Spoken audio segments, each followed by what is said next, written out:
Hello, everyone, and welcome once again to another episode of Lack of Focus, episode 28 Point Predictions per guaranteed to go wrong. I am your host, Ed, and alongside me tonight, my only co host, one Mr. Chris Sheriff. Chris, how's it going, my friend? Oh, good, thanks, Ed. So we are down two man. Of course, Chad's still in his recovery, and now we're down Sean too. So it's just going to be the two of us. And of course, we're trying to do this on emergency record so that we can get everyone in, and so that Chris doesn't have to stay up until midnight editing and get this out on time for you. So tonight, short episode, but it's mostly going to be covering our points predictions. We of course have yet to see points for the stuff that came out in the latest wave, and we don't know where the points are going yet. But we have some ideas, and that's going to be the main topic. We got a little bit of stuff for the flight deck. Chris has got some fun travel advice for us, and of course we've got listener questions, and all of that is going to be coming up right now because we're not going to break. We're just going to roll right into the flight deck. So, Yep. Chris, what have you been flying lately, my friend? Nothing. Nothing at all. Nothing. Not a No. thing. I posted last Friday, so like 2 Fridays ago now. Does anyone fancy a game? Because I normally stay after work, but it was the Edmonton hyperspace trial that Saturday, and I couldn't go because Joe was working, so I had to watch Evie. So I couldn't get any games in. I tried to get some midweek, and no one took me up on the offer. I posted before my trip to BC, and it turned out the game store that ran X-Wing there had closed down. Oh, So I've had no X-Wing at all. no Um, X-wing. so Oh, that stinks. it's sad. I feel bad. I'm like, I suppose it's good. I'm hankering for a game, so there's always that. Well, we tried. We did try. Unfortunately, we've had scheduling issues the whole last 2 weeks. We tried to do some off content because you made a trip to British Columbia for family reasons, and we tried to do a scheduling of at least a game on Vassal, which didn't pan out. We tried to record on a regular night, and I had thunderstorms that knocked out power at my house, so I couldn't record. So it's just been a jumble of a calamity of mess going on. So I've got a weird scenario. I've played more X-Wing than you have in the You've last played two more weeks. X-Wing than everybody else on the cast. Ho ho ho! I'm gonna All kind of of us combined. so call that in for a moment. So, brief a brief history in case you've missed it in previous episodes. I've been struggling a little bit with second edition, trying to find a list that kind of works well for me. Now, oddly enough, as I've been preparing for tonight's episode, one of the things, whenever right out of the gate, as soon as second edition first came out, I'm like, I want to fly twice TIE Swarm. It was the list that I first started playing back in first edition. Wanted to kind of go back to my roots and continue to play it, and it just never gelled for me. Don't know why. I know how to fly TIE Swarm, but it just didn't gel. And it was probably because the game was so new to me. But I remember working with Chris on lists in the early days, and Chris saying, six TIE fighters is probably the way to go. And I'm like, what does Chris know? Turns out that's actually not a bad list and is still doing well, even as we are on the precipice of Wave 4, still doing well. So I may have to revisit that. But I've tried multiple different lists during the course of the last, how long has second edition been out now? September, so Not 10 even a months year. now. Yeah. Yeah, 10 months. Wow. So over the last 10 months, and of course, I'm not getting nearly as many games as I usually would get in, different iterations of different lists. And I have, tried aces, I've tried Vader builds. I kind of jumped the ship and went Rebel a couple of weeks back and started trying that Fat Han list, which was fun for a couple of weeks. And I'm like, it's not my style. And then I landed on a list that I probably should have started with, which is probably a good starting point if you are a new player to the game coming in, which is basically a Rebel Beef list. Yeah. Um, so what I said to Chris was my criteria was simply this. I need a list that I can point at someone, shoot at them, and I can actually take damage back and not die right away. Because that's really my playstyle. My playstyle really tends towards getting in your face, shooting you with lots of red dice, and blowing stuff up. So inadvertently, I've kind of come around and meandered around to this list of short list is real quick. I'm running Wedge with Swarm Tactics, and of course the S-Foil upgrade, Biggs naked, Braylon naked, and I know that everyone else is running Cassian Andor with Leia in the list. I don't own a U-wing. Never got around to buying one. So in replacement for it, I went ahead and put Jake in, and Jake's got outmaneuver. Yeah. The list performed really well. Of course, I went over to Chad's House of Pain, and where I usually lose pretty badly. This was probably one of the fastest games I've played against Chad in a really long time. For all intents and purposes, I literally just set up in the middle of the board. he tosses. And if you ever see him play in person, or if you've ever played him in person, he has no tactics or strategy to where he tosses rocks. He'll literally stand about a foot off the table and just kind of toss them onto the board. It's hysterical. And it actually comes into benefit him on more occasions than it doesn't. But I sat them up in the middle of the table. He finished up on the one corner. He banked in. I took out his oh, what is the name? What is the one that he's using? Darn it, I can't think of it off the top of my head. Vermeil or Sabak? Yeah, Vermeil. He was running Vermeil. He was running Pure Sabak, and he was running Natsuntir Turfanier. Yeah. So I took Vermeil literally in one round of shooting. So Vermeil banks into me, and I okay. Admittedly, I may have cheated just a bit. And before going to the game, I'm like, so how do I even run this list? And Kris is like, well, just slow roll it until you know where they are, and then just shoot stuff. Okay, so that's what I did. I just slow rolled into the list and I took Vermeil out in one round of shooting. Oh, I forgot. Wedge had swarm tactics on him as well. Yeah. So I would find ways of being, okay, so which ship is going to be the one? And he really wanted to focus down on Biggs. So Biggs would always be shooting first because he was the first one to die. Yeah. So short story on that one. I ended up taking out Major Vermeil in the opening round of shooting. The second round of shooting, he ended up taking down Biggs, but not before Biggs got to shoot and really lay the wood down into Pure Sabak. And then from there, it was just picking off. As he swung into the meat of my list, I had Jake coming up from behind, and then Jake was basically just following Turfanier the whole way around the board until he got him off the board. Yeah. And that was it. I mean, I think may have been 8 turns total, and the last 4 were mostly mop up for the list. So it performed really well. Now, I'm not going to judge a list or my playstyle based on one game with a list. However, I can attest to the fact that it was super easy to play. I had to explain to him I'm going to do Braylon's focus into a barrel roll to give myself a stress, even though I'm intentionally barrel rolling to a position I know I can't complete the barrel roll. Well, why do you want to do that? Because I want him stressed. That's the whole point. He's sitting right beside Biggs. He's always going to try to barrel roll right. He's going to fail, but he's still going to take the stress. Yep. And it worked out beautifully. It really did. It's almost like cheating. It's good. It's almost like cheating. It's almost a point and click list. Now, I think there are probably lists that could have gotten behind it relatively quickly, but even at that, like that's why people run it with the U-wing and Leia. Because if you have Leia, it doesn't like, oh, get in. I spent 3 turns taking pot shots and then outmaneuvering you. Oh, what? You just did white K turns? Cool. Or in the case of the B-wing, the white Talon roll. So cool. So cool. So again, overall, I've only gotten 1 game in. I'm going to try to get more games in with Kris this week on Vassal for content for the show, so you guys can kind of see a game, go for that. I mean, not that I'm trying to knock Chad. I'm not. I'm really not. But I mean, Chad basically only ever plays against me anymore. I only ever play against him unless I get the opportunity to play against Kris online. So I need some other input on that to see how it's going. So overall, super happy with the list. And I think I might be a step ahead because I got a distinct feeling that the Cassian Andor Leia combo might not be around much longer. Spoiler alert for maybe one of my guesses for points adjustments. Did you remember with Biggs as well that he's only removed at the end of the initiative step at which he dies? Yes. So if the entirety of Chad's list was shooting at initiative 4 and Biggs dies to the first shot, he can continue pulling damage and overkill himself. Yes. Good. And it absolutely came into play. In all honesty, I think aside from Biggs is the only ship that died. I think I may have lost 1 shield off of Braylon. Yeah. That was it, really. He did have Jake dead to rights at a range 1 shot, and he only landed 2 paint. And I rolled all of aids. Yeah. And that was it. So, I mean, again, it was really fast game. I think if he had to play it again, he may play it differently, knowing what the list does now. But it's like you beat him the first time around with the Falcon list as well, and then he gave you a shoe-in. So yep, exactly. So my anticipation is that tomorrow, if I go to play him tomorrow night, he's going to kick my teeth in. So that would be my guess. So that's the game I got played in. Again, I'm going to try to get a game in with Vassal on Kris, so for more content for the show. And then if I do get over to Chad's house this week, I will have more games. I need to get more games in. I'm committed to the idea. Like, I think that's part of the problem is not having that good list to enjoy. And then the X-Wing scene, for whatever reason, at our game store has kind of broken up.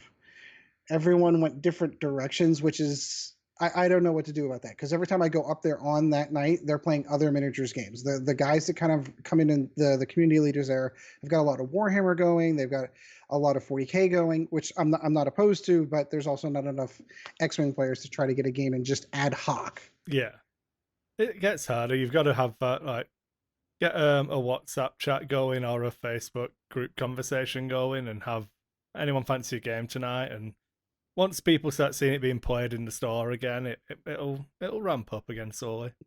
Yeah, that's going to be the catch, is trying to just show up again more often. Again, with my crazy schedule, the way things have been going lately, it was getting on that regular schedule to be able to in there every Tuesday night like I was, and that kind of, it does kind of hurt the old schedule. It's hard being our age and trying to be community leaders and do all of that. It's tiring, man.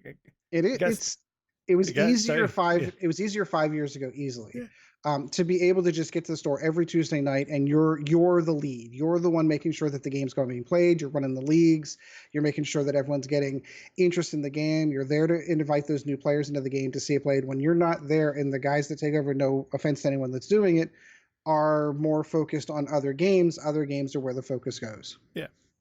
And it's hard. I know I've got to learn Transformers this week, so I'm running an event on Saturday.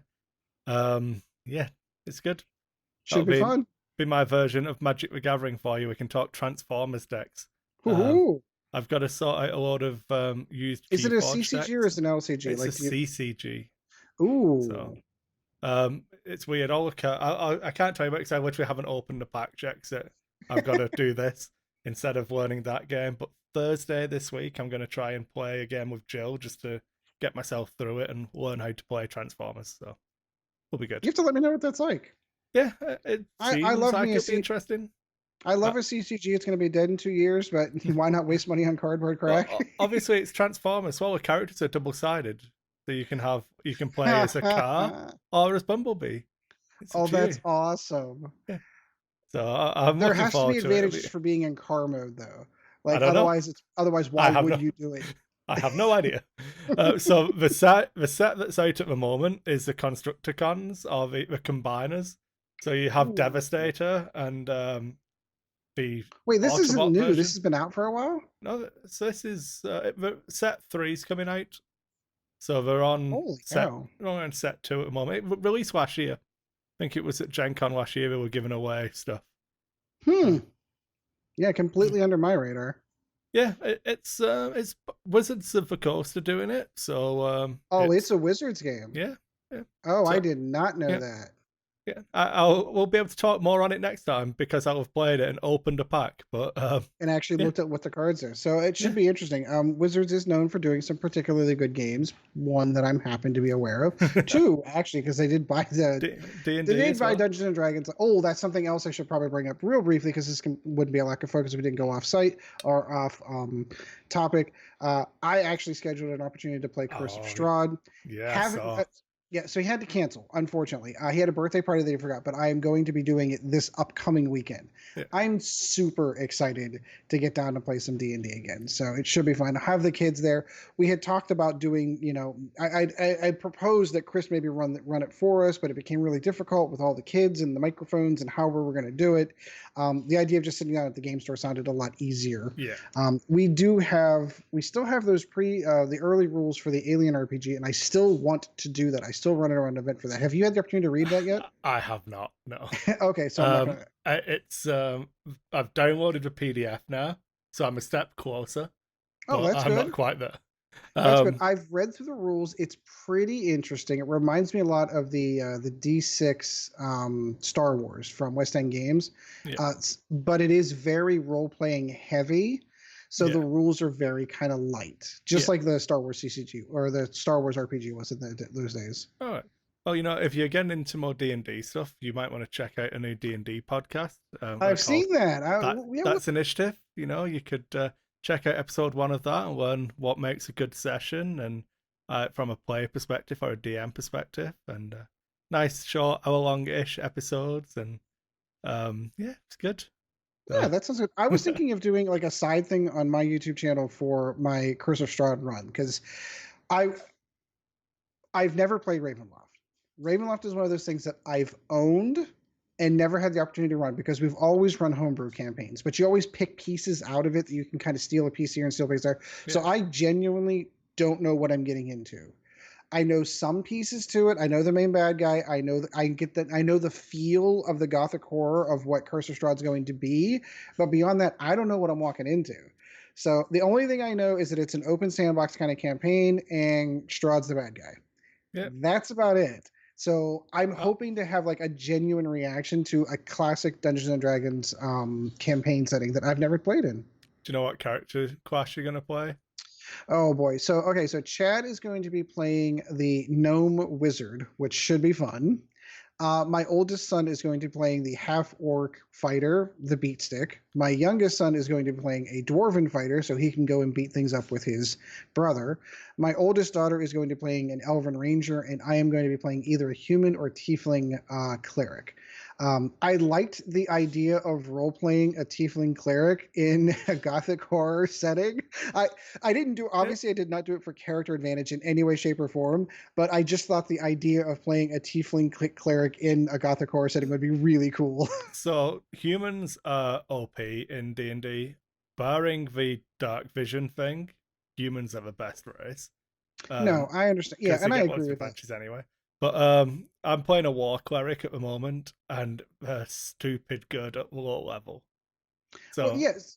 So if you went Domain of War, I think I'm going to get stuck going Domain of Life and playing the goalie. oh, you're gonna Heal, have to here. heal, because of how many of my kids are playing and how many two of them are. I'm going to get in the front of everyone and punch them everything in the face. Okay, you're going to fall down a lot. Yeah, So I'm willing to play that role of the goalie the to life kind of domain. Yeah, yeah, oh, it's all right. exactly. It's okay. But you can still do Domain of Life and not be the So, like there have um, other things to do other than heal. so you get heavy armor mastery, I think, Correct. in life domain anyway. So you can take the chainmail and a shield and be Hmm. armor AC 18 off the bat. Yeah, And exactly. Like you can be a bit of a beat stick. I mean, you don't get all of the bonuses, but you're not defenseless either. yeah, yeah, it's take the go human and take the one where you only get 2 stat increases in a feat if you can do the alternate setting, because then you can take. I took heavy armor, not mastery, the one that gives you an extra point in strength, I think it is. Oh, I can't remember now. But I'll have to look basically, it up. yeah, it knocks 3 off the base damages from slashing, bludgeoning, and piercing Ooh. damage. So you even if they hit you, they do less damage unless it's magical. So So you it, are it just basically a heal tank at that point. yeah, it, All right, so that was well, lack of focus Dungeons and Dragons corner. Woo! yeah, good. All right, so let's move on to the news. Beyond, I mean, we do have an official article that came out from FSG covering over the Resistance transport. But we'd already spoke about it after the stream and everything, so Yeah. yeah, fun. I mean, we've seen it. Obviously, the boys in Australia got it weeks ago. There are some rumors that folks at Barnes and Noble weren't given the memo about not selling it just yet. So us here in the U.S., there may be people that have access to it now, and have things, but technically they are not legal and not official just yet. So, I mean, beyond the stuff that we're not telling you anything you don't already know at this juncture. Yeah, So, yeah, there was an article about it. go, We go and all the check it stuff's out. up. Yeah. Yeah, The only thing we don't know are points, which is yeah, going to be part of our main topic. yeah.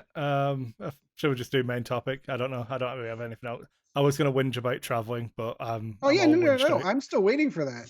Oh, yeah. So where to start? So I went. My granddad was over. I think he was here last time we recorded. From the UK. We were going to drop him off in British Columbia, so my mum can drive him to Vancouver because she said to book his flight back from Vancouver. So it's a 7.5 hour drive. There's a So 30. does he live in Vancouver? No, he lives in the UK. So why is he going to Vancouver, which is on the west coast of There's a Canada, to go? direct. There's a direct flight from Vancouver to Manchester. There is not a direct flight from Calgary to Manchester. You'd almost be So, faster to go to Toronto, though, wouldn't but you? if you didn't have a 5 hour wait at the airport, yeah. Okay. So I've been to Vancouver's airport. It's beautiful. I've been to yeah. Vancouver. It's beautiful. It's a beautiful area. It really is. Well, I think she's going to take him down to Seattle first and then drive up because he wanted to go to the US as well. So I had to sort out his visa and everything for him. Yeah. Fun times. But he's 83, Yeah, so But Vancouver to Seattle is like 3 hours. yeah, well, they've got like it leaves on the 4th of June, 4th of July, Oh, so okay. they've got time. It's Oh yeah, no, they got okay. In that case, yeah, absolutely. yeah, they're When gonna we were make a in trip of it. Vancouver, that was my biggest disappointment. Is I wanted to go down and see Seattle, and they're like, "Oh, it's a 3 hour drive," and the kids don't want to go. What? Yeah, Damn it! yeah. But yes, we left. Jill was working, so we couldn't leave like Thursday morning. She got home from work. We left at like 4:30. Got to Revelstoke and decided to stop there because it was 9 o'clock and Evie was just done. Wasn't sleeping, but was done. Had to unload. Nothing more nerve wracking than a screaming baby on a car Yeah. ride. It definitely tries your patience early. So my mum was here last week, and she went back, and she's got like a Mini Cooper van. So obviously didn't offer to take any stuff back.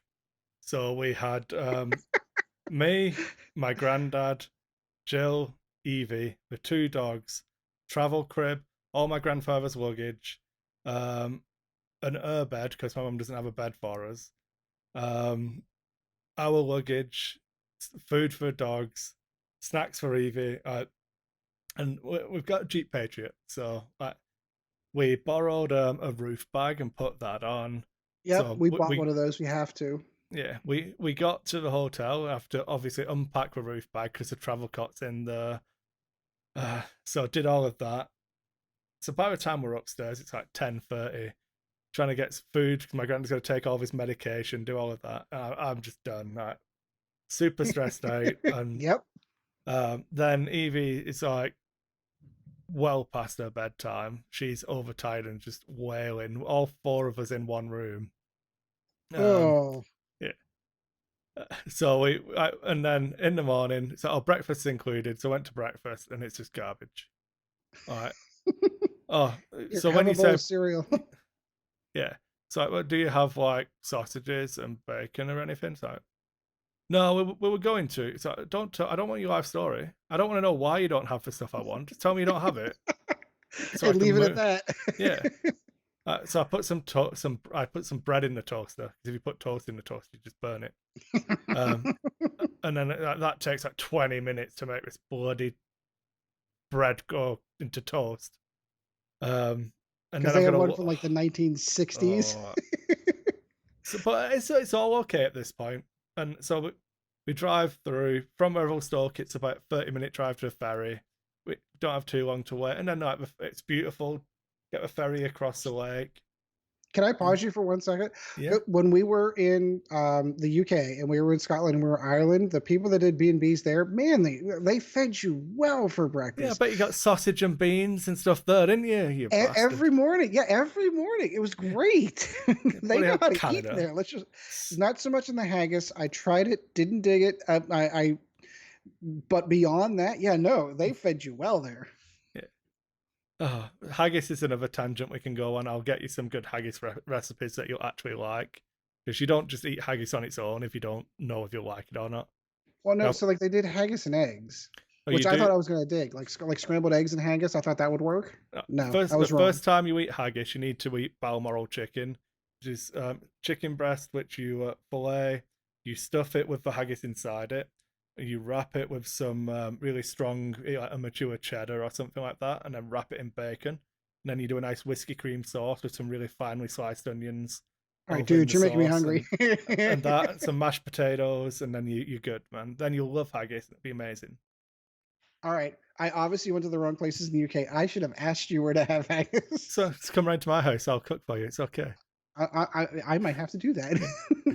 Wait, we're gonna be Um, doing it. We're gonna be doing the lack of focus. Like, you can cook breakfast in the morning. Yeah, well, I can't. I when we did the when I did the hyperspace trial in Saskatoon, I got like breakfast sausages and bacon and beans and bread and did a big cooked breakfast for everyone before we had the knockout round and then drove home. So Hell yeah, hell yeah. that's Anyway, good. so you're on your way to Vancouver. Yeah, no, to Caslow. So my mum lives like 4 or 5 hours from Vancouver, still in the Kootenays, where all the lakes are, and like the Okanagan Valley and all of that kind of area. still mountainy, not quite the plains of Western BC. And so I've still not been to my mum's new house yet. We only moved in like early in January this year, You still haven't been and to your mom's house yet? she'd not sent me the address.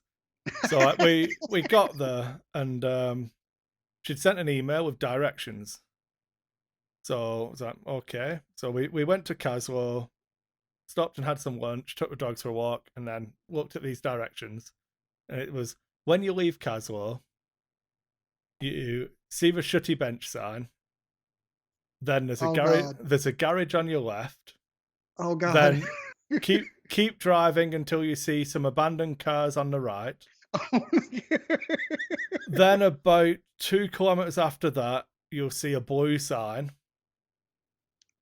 Not what it says. Just a blue sign. After that, there'll be an upturned tree stump. Oh my God. Turn left and the driveway's left after an upturned tree stump. If you see another sign, you've gone too far. Oh my God. Okay, so you think that roll it back. When you leave Caslow, there's more than one road out of Caslow. Right. What? Oh my God.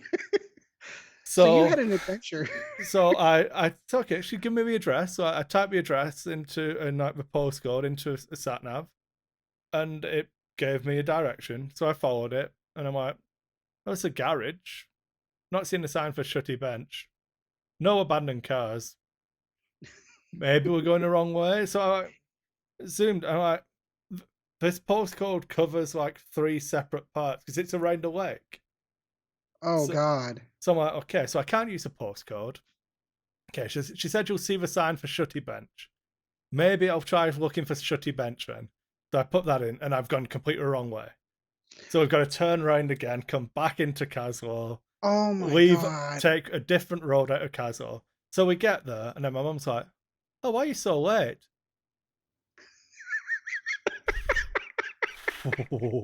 Don't you even. Don't you. So then, like, they've bought this really nice old, like, it's 100-year-old like log built home. And loads of like land on the hillside, and there's a separate cabin where we're going to be staying. And we go up there, and it's like, we knew we need to bring a bed, so we brought the air bed, but there's no furniture. So I'm like, okay, so I can't just sit down for a minute. Fine, okay, there's a floor, I suppose. So we set everything up, and she's literally that morning had put curtains up, but then there's skylights which don't have curtains on. So the curtains are shut because Evie needs a nap and it's still light. Like, damn it. And Can I bird cage her and just put a blanket over? So yeah, we came home, and I'm happy now. It's all fine. We've all had those bad trips. You get them past you. Oh God, that's awful though. I can't even. I'm ex-military. Give me directions, give me a bearing and a velocity, and I'll turn off at the right point. It's fine. Give me coordinates on a map. Give me landmarks that are actually things that are concrete. Like, don't not turn left at the woodpecker. Like, you'll see some birds flying. Turn right. What are you talking about? These are directions. These are the directions you give in a joke, not a real. These are not real directions. I've just. I don't know. I was pretty annoyed, shall we say? I can imagine. Yeah, fun. It's good. Yeah. All right, so back on topic. Yeah, that's it. Yeah, so traveling tips with Kris. Give him the man directions. Yeah. Well, it's weird too because we did a lot of traveling in, like, we've been to Canada quite a bit. We've been to Quebec. We've been to Toronto. We've been to the only place we haven't been to is Calgary. Obviously, we've been to Vancouver. Your Jeep program. It's not just like in the U.S. I program. Here's 118. Fish lane in this city in this zip code, and it takes me there 99% of the time. In Canada, that's a little different because you can go by the postal code, but that gets you in the general vicinity of where you're going. Yeah, depending on the type of area that postal code you use. So if you use a postal code in Calgary, it'll get you to like the city block type thing. So you'll be fine, like the general area. But then you'll have generally, if you're in a city, you're gonna have the intersection, right? So like you'd have in the US, I suppose, if you were in one of the big cities in the US, you'd use like 73rd and 8th. I don't know if that's a thing, Yeah, it but is. yeah, and that's how you do. Like, tell me those kind of things, and I will go where I need to go. But I don't know. The worst thing about Calgary, and it's probably the same, but in the US, but you have Center Street, and then you have First Street West and First Street East. Yep. So you can't have like First and Fourth and First and Fourth could be like two separate locations. Yep. Like, why? Just be a real place. Yep. Yeah. Oh, That's one of the things. There was a big mass movement post 9/11 to have every location in the U.S. has an address. Like my parents used to have a rural route. Like you're just on a road somewhere in that vicinity. All of that changed. So that every place has an address. So, like I said, 99% of the time, I put an address into my phone, it takes me right to the door. yeah. So, The best one for me, I believe that the postcode I have for the house is now actually an incorrect postcode because I believe the postcode is tied to the mailboxes. So you don't have mail delivered to your house generally if it's like letters. You go into a mailbox, you have the key, and you go and open up the mailbox. yeah, So we have PO boxes like that here in the U.S. too. We still have those. yeah, so on the side of the street, so my street, my Oh, post box has got okay. like 26 boxes in it. And then further down the street, there's another one with another 26 boxes in it. Oh, that's it. So I How does it believe seems like if you order stuff from like Amazon, how does that work? they just drop that at the door and it sits on the doorstep. Same as Okay, so that still works the same. Yeah, no, so everything in the U.S. I have a box outside my driveway. It's got one yeah, number on it. That's yeah, it. yeah. I don't know. I don't know. I don't. I'm done. I don't know. All right, Chris has vented about his travel Canada's frustrations. defeated me. It's fine. Okay, X-wing. Let's talk X-wing. We've done Let's like talk. Magic, Transformers, D&D, Yeah, let's travel actually talk tips. some X-wing. Yeah. Oh dear. Okay. All right, so we're gonna talk points. Yeah. So I thought since it's just the three of us, to stop one of us from talking, just the two of us, we've got three things to talk about. So we're going to keep the same kind of format as last time. We're going to do three ships each, or three cards each, and then the three new ships. But because Ed and Sean and Chad aren't here, we'll just do your three, my three, and the N1, the Hyena, and the Rebel Resistance Transport. That'll give us Correct. 9 different things to talk about. Okay, So I sounds thought good. if we start off with Resistance Transport, then you do one, I do one, and we'll just rotate around. Sure, sure. All right, so let's start off with the old Rebel transport. Where we feel this is going to go. Now we're talking the transport itself, so I'm Yeah, iffy on how. I think the Go ahead, go ahead. transport. I don't know if it's a generic for a transport pod. So I was gonna say Logistics division pilot. no. That's the resistance transport, the actual Oh, pod. that's the transport I itself. don't think there's Then a there is not. No, yeah. they are all So named pilots from what I can tell. So, Covanel, Northern Shrevdry. yeah. Yeah, that guy. So I think And if we go for points for the logistics division pilot, because I think that will be the cheapest resistance transport. I'm betting that's going to be one of the cheapest ships in the game. So So, remember, so let's go. Whoa, where am I? because Rebellion it really doesn't have a lot. We're looking at initiative 1, 2 attack dice, 1 evade. I don't know. Maybe. That can't be right. I'm looking at yet another squad builder. It has it at 5 hull and 3 shields. Yeah. So it's like a Y wing. For the little pod?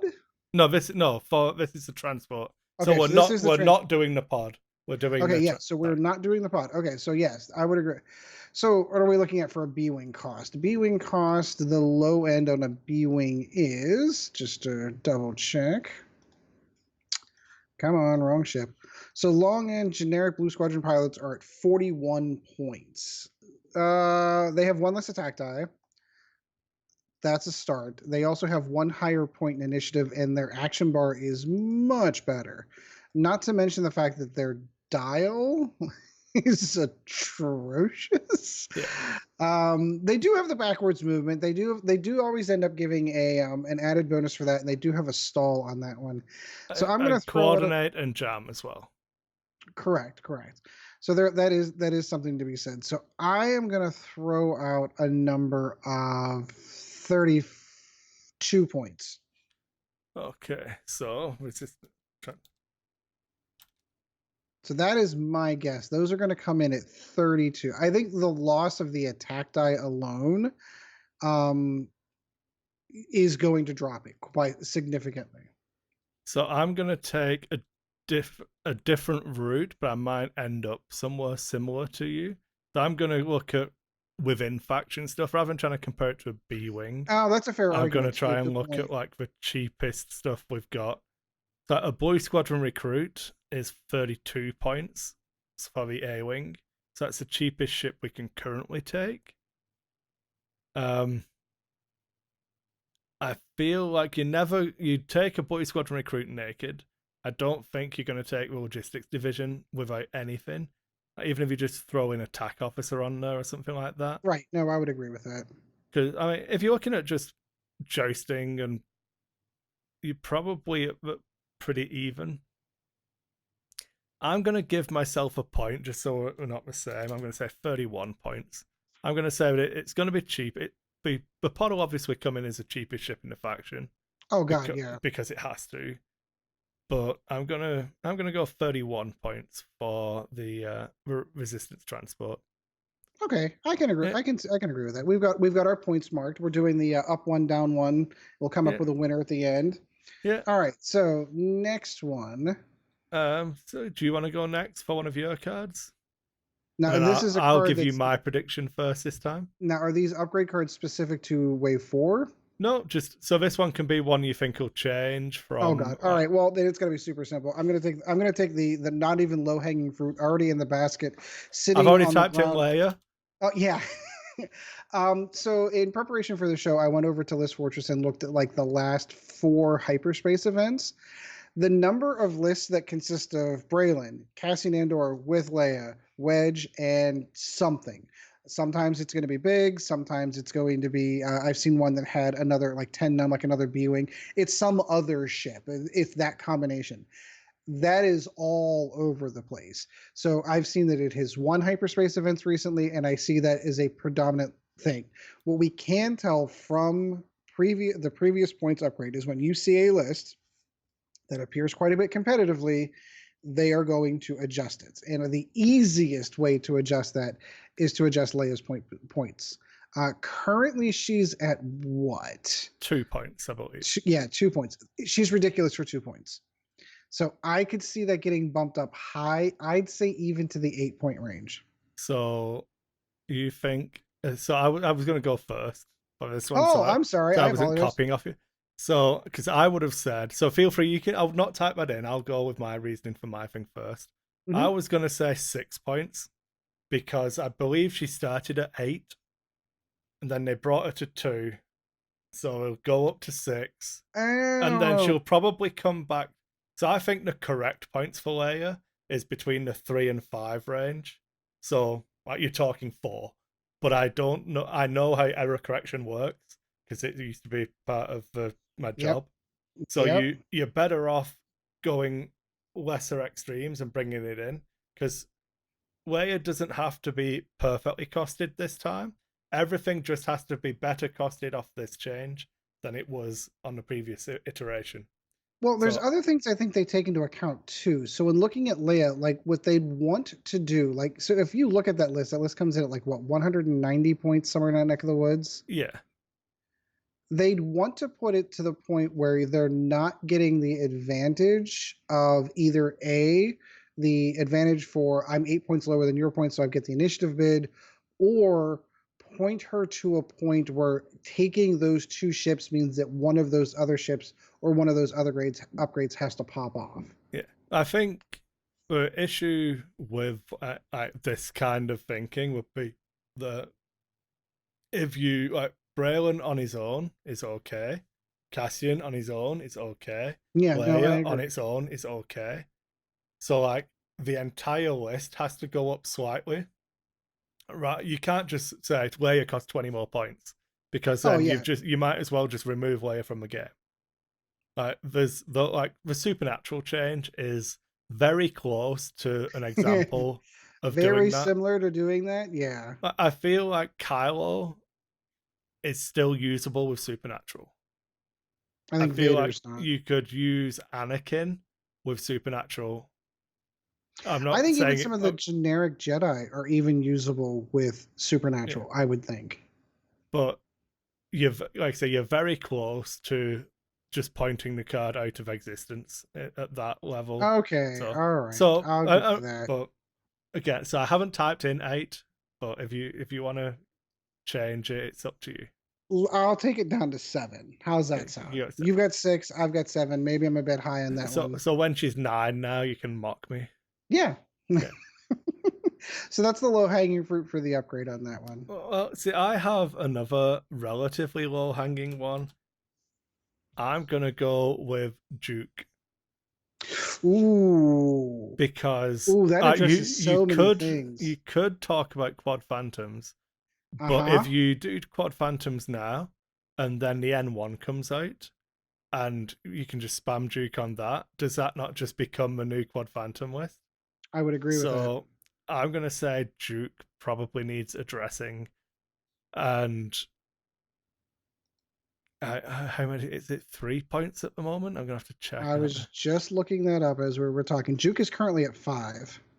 Duke is 5 points. Okay, so if I were to, where would I want Duke? Oh, God damn it! I'm so bad at this. So I would say 7 points. Does that stop quad phantoms from having more than 2 Dukes? It must do. Let's take a look. Let's find out. So if we went, I love doing it live. Yeah. Okay, so And I'm going to copy, copy, copy. So right now they are running. so you'd run Why am one. I not seeing? So So that's yeah. So you interesting. at the minute you can do quad phantoms with Sigma Squadron Aces. You can get 3 of them with Duke at 199 points. If you take it to 7 points, it would be you could only get 2 Dukes in there. You couldn't fit the third. And I would I would hope that that would be enough. But given what I said earlier about them like doing big changes, it could go higher. But like I said, I'm typing in 7 for me. But I think I'm going to go in the same vein. I don't know that it's going to go that big because I think if you, well, even if you bumped it up by so it, 1 point yeah, so if and you you go to took it to 6, you can't fit 3 of them. exactly, But if you drop one of them down to an Imdar, you could still get okay. Yeah, you could still get 3, but then you lose the crack shot one though. It's because it's interesting bringing that one because crack shot's on my list of potential so bumps. yeah, okay. So yeah, so let's stick. Right, so I think a better you can come at it from the other angle of um if you if we ignore the if we ignore quad phantom spamming Duke, how would you look at it of like if you were just taking Whisper? I think being able to take Duke on Whisper should be a valid choice. Yeah, no, I agree with that. So would you still pay 7 points to put it on Whisper? So Whisper with only Hmm. Duke would be 61 points. Yeah, I compared to could. like 59 at the moment. It's 2 points difference. I think I'd Yeah. still do that. So, do you think it needs to go up more? Am I talking you into a higher change? No, no. I think I'm gonna stand firm on a 7 for the moment. I could see that the concerns that I have is again the same argument that we had with Leia. If you go up any higher than that, you're gonna point it out of the game to the point where no one's gonna run it. Yeah. So we're both a firm 7 points on that one. We Yep, both I agree. think we'll stay at a tie on that one. Okay. So next, should we do the N1 next, or do you want to do Hyena? Oh, let's do the N one. That should be fun. Okay. So we don't have a current cost for the N1, but we have other ships to compare it to. So I think we spoke about this briefly when we actually talked about the article on the show. Mm-hmm. And so we want to do we want to do the cheapest one, or do we want to pick a pilot and do the pilot? I think we should go with the cheapest one, which is what, the Bravo? Oh no, it's the Handmaiden. No, So no, I don't think we can. is it the Handmaiden? It's Because not. so are we doing the cheapest one, or are we doing the Handmaiden? We're gonna do the Because cheapest one because I think the if the Handmaiden has the. Handmaiden's the cheapest one, this ship is fucking broken. Yes, agreed, agreed. And as soon as the words came out of Oh, my mouth, I went, no, wait. I roll immediately that regretted back. saying them. So yeah, let's go with the Bravo flight officer at Initiative 2. So we're looking at 2 attack ties, 2 evade, 3 hull, 2 shields, a whole host of actions with a focus, target lock, barrel roll. Oh, this is basically an A-wing. Yeah. It's trading 1 hull for 1 evade. And what did we say that again? I don't want to compare it to other A-wings because it's not a fair comparison inside faction. So yeah, I mean, if we look at the torrent, it's got the same amount of health as a torrent, I believe. Good comparison. Yeah. It's got the same agility as a torrent. It's got a better dial. It's got full throttle. That it So does. it starts to get interesting, shall we say? So it's got shields. It's got 2 shields instead of hull. So it's got a better defense naturally. It's got full Mm-hmm. throttle, a better dial, better actions. And apart from it's missing the evade, but it gets 1 for free if you go speed 3 or higher. And a torrent is 25 points for the Correct. cheapest. So I'm gonna let you speak first because I spoke out of turn on the last one. So I'm gonna that's let you fine. talk. So I if I want a torrent to be a viable choice, I think this has to cost in the 32 to 34 point mark. So I'm going to say 33 for the My base. my top end was going to be 32. I was going to go 30 to 32 Okay. because you got to figure that puts it 7 points higher than the torrent Yeah. at the low end of 30. I'm 8 points higher than the torrent at the cheapest. Yeah, so if I go at 32, it's 7 points more, Yeah. and you're paying for those 7 points. I'm on board. I'll take a 32. I'll take a 32 for the old knob.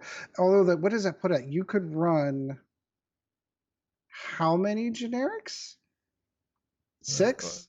do it. It's 200 divided by 32. It's easy. Yeah, 6 with points to spur. Yeah, I want to see that because I could see this being their. I could see a Naboo Starfighter swarm, whether or not you do the Leia or the Padme Handmaiden build, or just, I mean, even at 32 points, it's a great, just I've got 30, I've got a 30 extra points floating around. I'm going to toss a Naboo Starfighter in, kind of I, thing. do you kind of make me want to say even higher, because do you want to have 6 generics that can focus evade and just fly at you? I do actually, I really do. I Yeah. want to see lots of. I, I want to see I lots of. that was probably a loaded question because it isn't a defender. It doesn't have the 3 agility. It doesn't have Right. the what feels like infinite number of hit points of a defender at times. It's 2 agility. The evade doesn't add an evade like it used to. So I Correct. feel like we're in a good ballpark there. Okay, sounds good. Yeah. We'll put a pin on those. Yeah. So what's your next card?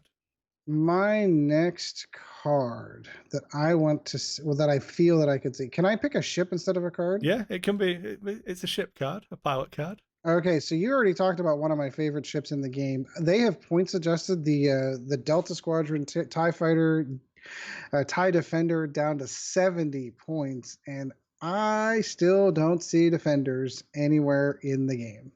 So there's an interesting thought I have on this would be, is that a defender problem or a phantom problem? Okay, so that is a fair argument. Because you can only play a defender in extended.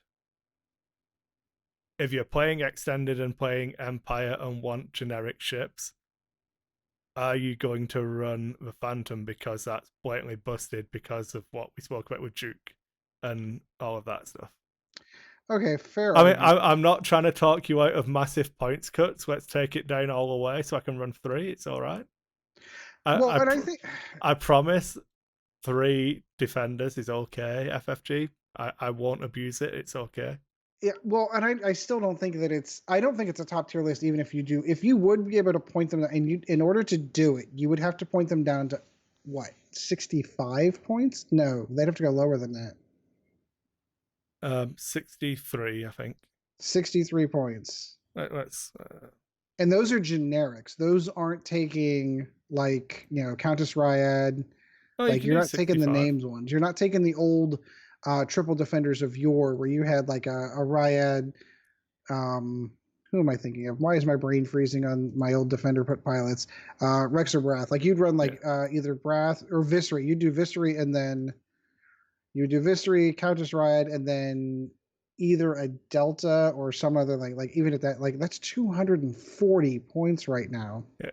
So, do you want me to go first, or do you want to go first? I've I'd already like you typed to my go number first in because anyway. because you know me, the Defender is my favorite ship in the game, and So, my favorite ship in Star Wars lore. Period. I want to see them back in the game. As much as I want to run 3 of them, FFG should not let me. So I concur. I think it could get cheaper for the Delta. So I've put 67 points in. A Because 3-point drop. 3 at 67 is 201. So you cannot run 3 of them at 67 points. If you go to 66, you can. So I feel like 67 is the cheapest floor that you can have. If they go cheaper than that, I win, and I will run 3 defenders. You're just gonna run. You're just gonna run 3 deltas at initiative 3 and win. I'm done. Yep, I'm playing 3 defenders again. If FFG ever lets me put 3 defenders on the table, I feel like they've made a mistake, but I will have 6 months worth of glorious fun playing them. Maybe it's just me wanting the chaos. I'd love to see it drop below that. So let's say that I'm gonna agree with you to a point. I'd like to see him go down to 66. So you want 3 to be not necessarily viable, but you want it to be doable. I want 3. it to be doable. I mean, obviously, if you take any of the named ones, you're out of the ballpark. You can't run more than that. And while I agree that the ship and the dial are pretty good, even with I just don't see 7 health behind focus evade and 3 agility. I know, but they already have lists that do something very similar. They just don't have the attack dice. And so the only advantage that it has is the white K turn. And don't get me wrong, it's a huge advantage. So, I genuinely believe that. Let me. You're locked in. It's fine. I'm not changing it now. You're stuck at 66. I'm comfortable with it. Like, can you They're probably not going to change it at all. If you could run? Probably not. But we spoke about Leia being broken because she lets you, for a relatively cheap price, just correct your repositional mistakes. Mm-hmm. Oh, you outmaneuvered me? I'll just turn around. It's fine. White K's let you do that. So you get really high time on target. You've got 7 health behind 3 agility with focus evade. I'm not disagreeing. It's a good ship. If they were that good, though, you'd see them more often. Okay, Ed. But we'll do when we play this week. I'll run 3 defenders, and you 3 naked deltas. Yeah, and we'll see. Okay, we'll play test it. I think it's a great idea. We will see how it goes. All right, sounds good. So yeah, I would like to see an era where you could actually see run 3 of them.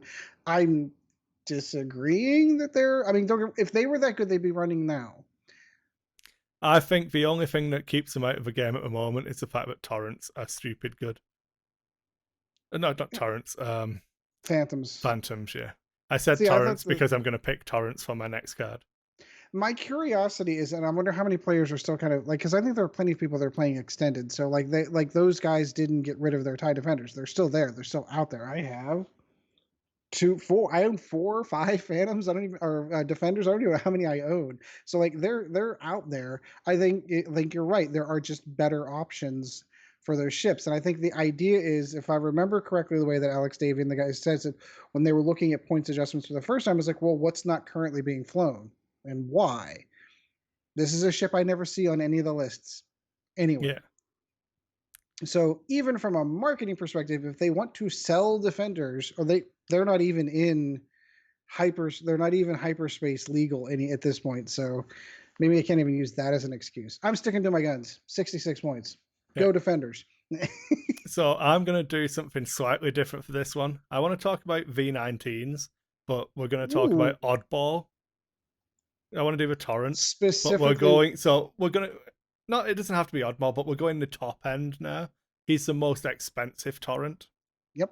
Because I think this is criminal. So you think it's criminal that he's 38 points? Yeah. So I'm gonna go. So oddball in the torrent is 38 points. For 2 agility, 2 attack, 5 hull, no shields. And his ability is, after you fully execute a red maneuver or perform a red action, if there is an enemy ship in your bullseye arc, you can acquire a lock on them. So this ability is effectively blank because you have to do a red move. So you have to dial in the red move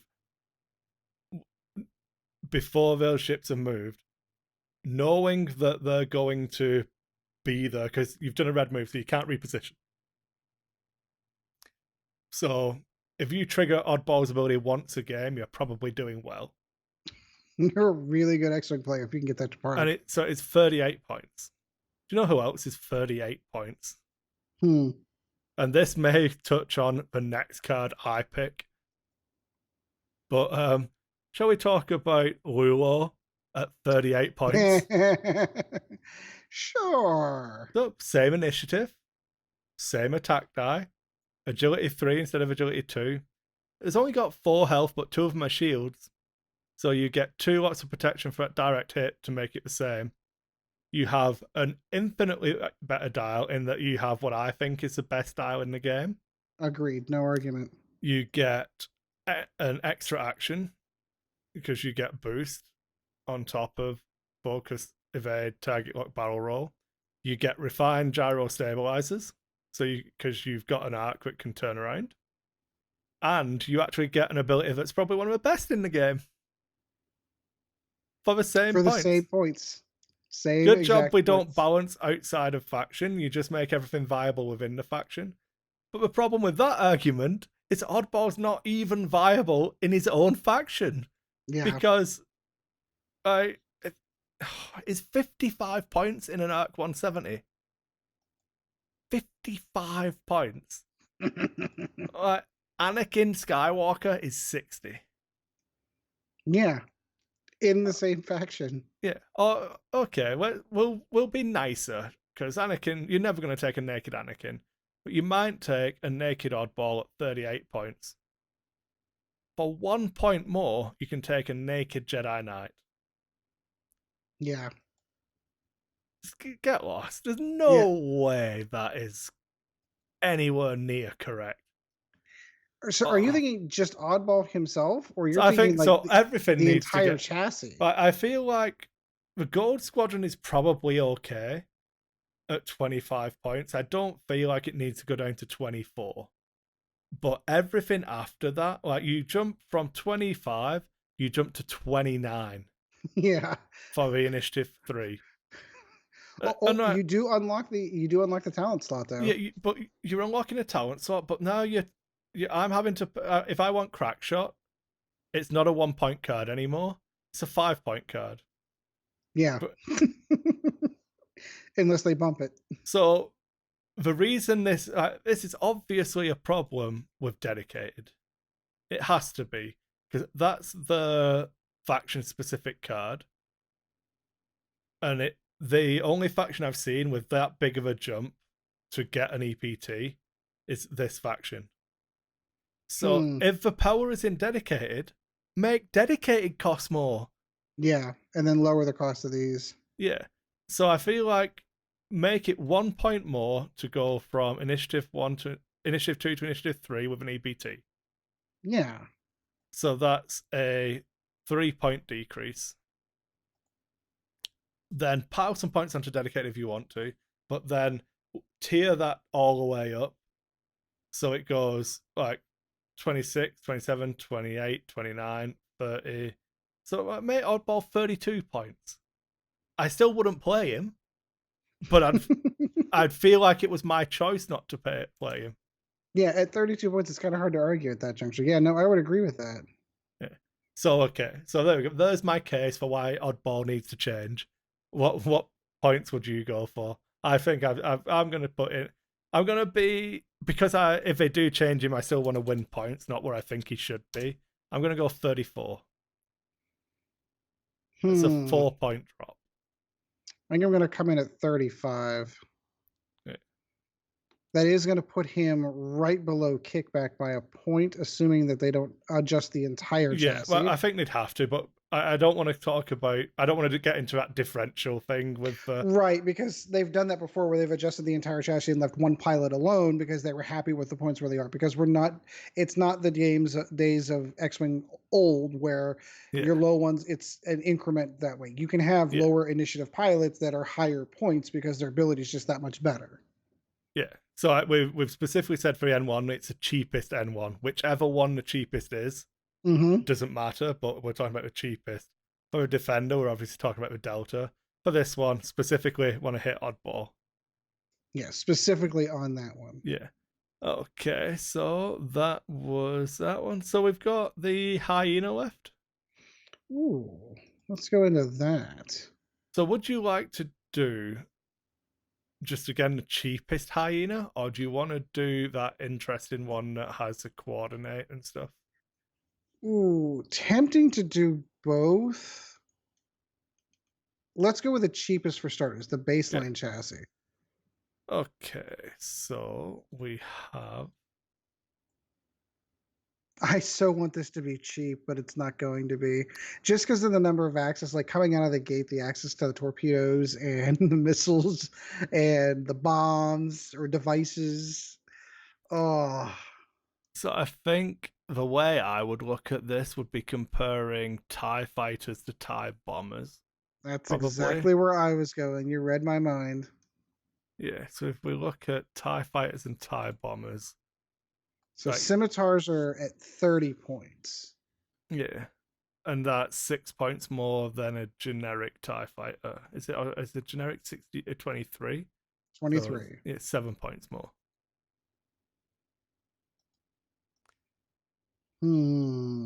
So 25. That would put them at 25 points if they have the same differential. Which one are you talking specifically, the Bactoid? Because they are limited to 2, and there is something to kind of be said about that. That's true. So, well, again, we want to go what the cheapest one is. So not necessarily. So that would be the Techno initiative. Union. Yeah, that'd be the Techno Union. We would assume that we were cheapest. Or well, at Initiative 1, yeah, and it's generic and no limit on it. We would assume it's the cheapest. So I think 25 is probably using that TIE fighter equation. I'm committing. I'm putting 25 in because you can run 8 of them, but you're not going to because that gives you no points for upgrades. And if you're going to take one with no upgrades, you're probably taking vultures. Yeah, like you're doing it wrong if you're doing it that or flying TIE fighters at that point. Yeah. So you said 24, right? 25, I've got 25, because 24 puts it at TIE fighter cost, and it's so beefy with the hull. I gotta say 26. So would you? You've made a good case. I'm not gonna lie. Where are we? I've lost the article now. So how much hull does it have? It's got 6 hull. Is 5. it 5? Yeah, 5. They have 5. Well, That's the yeah, Techno Union has 5. They didn't. Yeah, as I said, the Techno Union has 5, but only 2 evade dice and only 2 attack. yeah. So it's 1 less hull than the type. So if you put a hull upgrade on it, that would be a 4-point upgrade, I think, at its current agility. Hull upgrade's 5, my man. On Because that is adjustable. That is variable based on your agility, so it correct. is. Yeah, so it's 5. So yeah, that would put it at 30 points. It would put it at the same points as a TIE bomber Yeah. if I cost it at 25. So I'm happy with my guess. I'm comfortable there. I'm trying to balance that with the fact of how this faction's built out, though.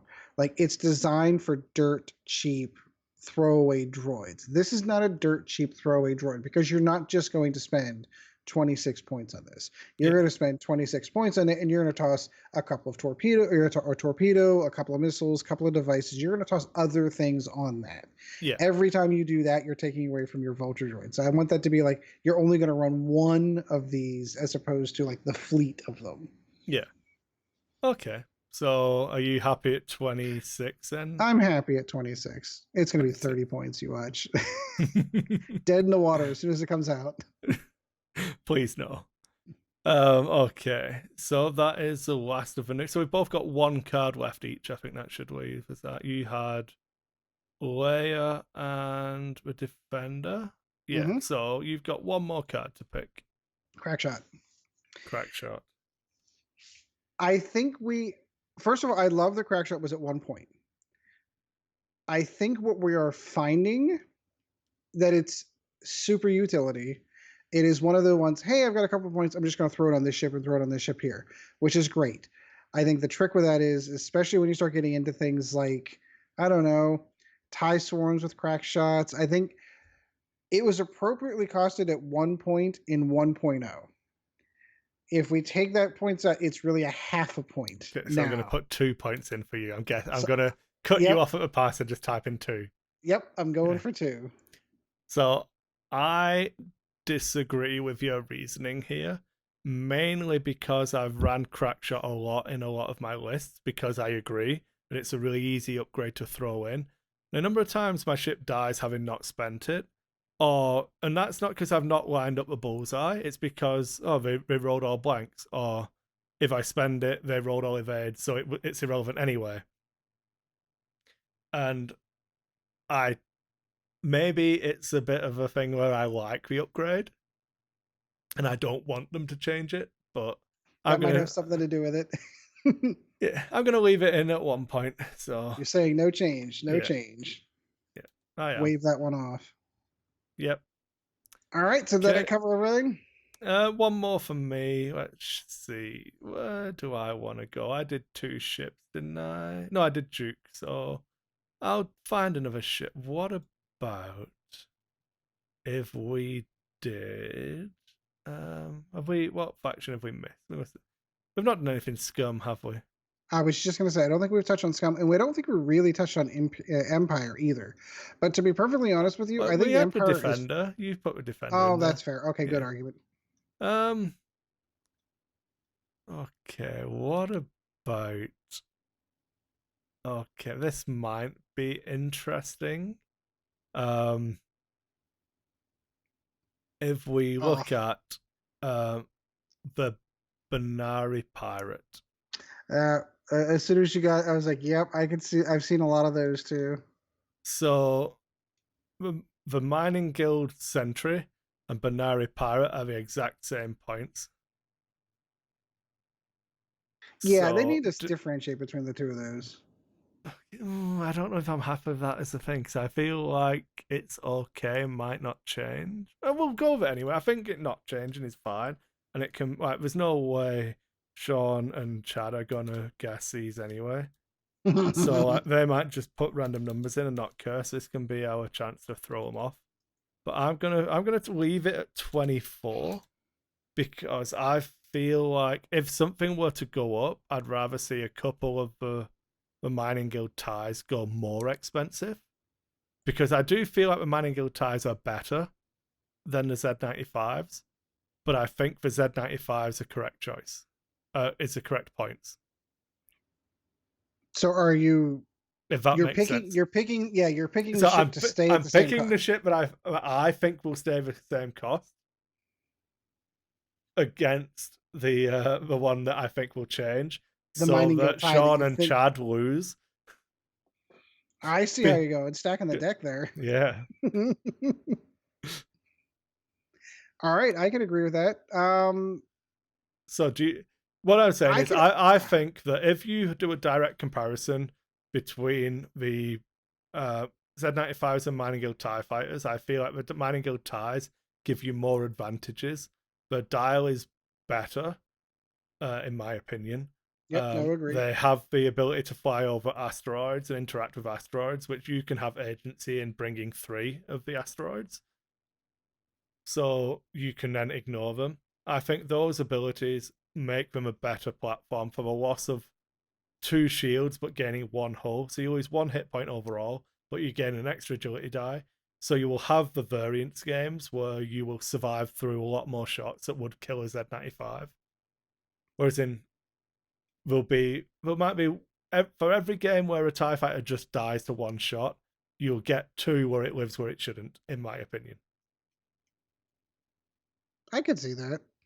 I also could see the fact that these things are the almost equivalent to an academy tie. Yeah. So I could see them dropping a point. See, And I feel like I've tricked you into going 23.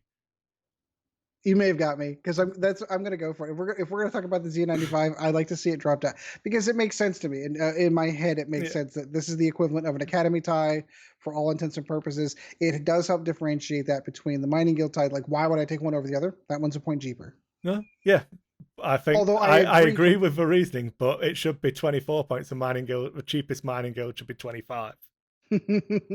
So I agree. That's I my agree. argument. So maybe I've suckered Ed in as well. We'll see. Feel free to play along at home. Obviously, by the time you listen to this, points should already be out anyway, because points are coming out tomorrow as we record. They're doing a live stream at lunchtime tomorrow, so if you can tune into that, if you've listened to this on your commute in the morning, because I managed to somehow get it edited in time, because Kris is amazing. Go and watch that live stream if you can on your lunch hour. See what the points are, and then next time we record, we'll do our scoring. We're going to do the same thing again for this. Every dollar we make for our Patreon for this episode, we're going to donate to a charity of the winner's choice. So, all right, sounds good. Last time I went to JDRF, I won the last time, just on a technicality. Yeah, we've avoided that technicality this time, so you can't screw me out of my win. And we'll see how it goes. But yeah, that's been fun, I think. I love doing these. Yep, gives us 9 ships, and we'll see if we can get Chad and Sean's points on them via text, and I'll upload that spreadsheet to our Facebook page once we've got it all worked out and see who wins. Sounds good. Do you want to move on to listener questions before we walk out the door? Because unfortunately, I need to get up at the butt crack of dawn tomorrow to be in work early for a meeting. So we'll move on to listener questions because I know you put something up on Facebook, and of course, I never look. Yeah, I did this actually like at a reasonable time this morning, and apparently, if you give people a reasonable amount of time to ask questions, they actually do. Look at that. So we had one from Jerry, which was more of a request for an In Focus episode where we talked to Paul LaRue and Jean-Luc LaRue about the face-off in the finals of the Edmonton Hyperspace, stuff like that. So I'll speak to Paul and see if they're available, Jerry, and we'll see what we can do. Then we had Peter, who's one of our patrons as well. Moving forward with the idea of new obstacles, do you guys have any ideas of things you think might be cool? Like, pardon me, sorry about that. Like ion clouds. If you fly through them, you lose your action and gain an ion token. Or like movable obstacles, stuff like that. Anything to add extra level to the turn 0 of the game. So, what do you think? Now that they've added in the gas clouds, obviously they added in debris with Wave 7 of first edition. Yeah, first edition. Yeah. So can you think of any ideas for another one you'd like to see that you'd think would be interesting? And So generally the idea of new asteroids, I suppose. one of the things that I think would be interesting, I like how he let it. The ion cloud sounds like a really cool idea. I'm going to make sure that he's aware that if you touch it or you fly through it, you pick up the ion token. I think that'd be super pain in the ass to fly against on the board. I think that would give too much of an advantage though. Um, but anyway, so neither here nor there. One of the things I've always thought was weird about the game of X-Wing is the fact that the asteroids never move. Yeah. So like a wobbly asteroid in some way, like either it rotated or it moved or something along those lines, that you could find a way. And you'd probably have to put guides in the damn thing and say it can go one here, like that Yeah. kind of thing. But I always like the idea of the Empire Strikes Back flying through the asteroid field kind of thing. I'm going to go and follow that line of thought a little bit further. And I always love the idea of the asteroid worm, whatever the hell the damn thing, the worm. Imagine how cool it would be if you could somehow, some way, put something on a rock that you don't know where it is and where that thing lived, and you had to flip the rock over. Oh, you landed on the rock and the asteroid ate you. I think that So would be just a fun campaign one. I don't think it'd make competitive. I think the more competitive one would be the idea of rocks that move. something that I think would be pretty cool would be the rocks becoming an official part of your list and then assigning points costs to the asteroids. So Ooh. then you could do stuff like have a, an asteroid with a rock worm that damages stuff within range one of it, and you throw that on your opponent's side and it costs 10 points or whatever. Uh, Oh, that's a really cool idea. Or you could go into things like a small station or something like that. yeah. That maybe it rolls a single attack die here and there within X amount of range. Yeah, no, I like the Yeah. idea of that a lot. Like doing stuff like you can build in synergy. So, like, grappling struts could be free, but if you take asteroids, they could cost a point. So, you're having to buy obstacles to activate your grappling strut. Or, like, we've all seen the like X-Wing on easy mode with the gas clouds and how they really benefit aces, that you can hide behind them. You can bug out through them at the time you need to with certain ships. Like, if you think that that's beneficial to one list over another, then why don't you make that list pay points to take it? So Yeah, that is interesting that because would be pretty cool.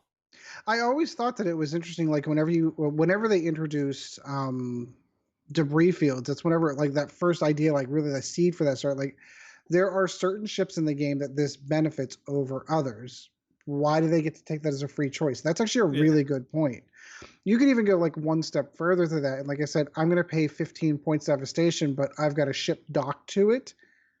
And moving on to turn 2 on, I can release that dock ship into the field. Like that would be kind of cool. yeah. There's all kinds of things I think in that play space of obstacles in the game that they haven't done a lot of movement with. And I think they're trying to be really, really careful on what they add to the game. But I do like the idea of assigning point, like rocks can be free. Yeah. But a debris cloud costs 1, a gas cloud costs 2, and you actually have to pay those points for that. I could totally see that. Yeah. So then we have Chris Hunt. I'm sure you've been asked what changes in points you'd want to see, but what would be your biggest disappointment of something you think needs looking at if it isn't?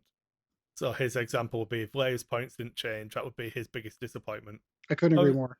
Yeah, obviously we've done the main segment was on points changes, but biggest disappointment would be Leia for you, I think.